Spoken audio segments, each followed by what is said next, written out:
mo na naman. Ha? Sikat ka na sa mga sikat ka na sa mga Ilonggo eh. Shoutout sa mga putyong. Shout out sa mga putyong. Si Digoy, isang taon na rito sa project, wala pa rin 17.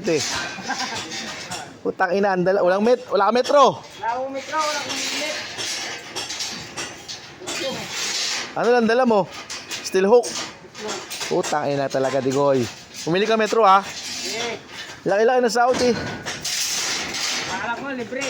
Libre ka pa, pare-pares may trabaho. 9.5 isang linggo. Tapos di nagpapadala sa tatay. Siya, hindi ka nagpapadala sa akin eh. Sina?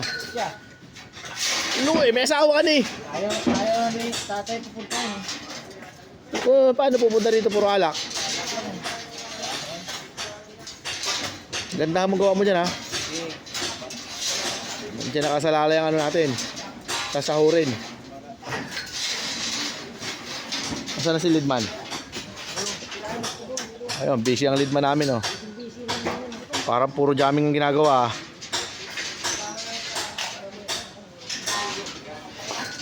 Puro jamming ika.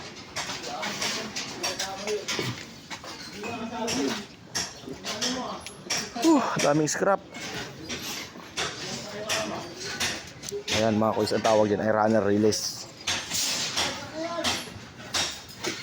Ang tangina mo kung malalaglag pa tayo ah. Wala pa pala to. Okay?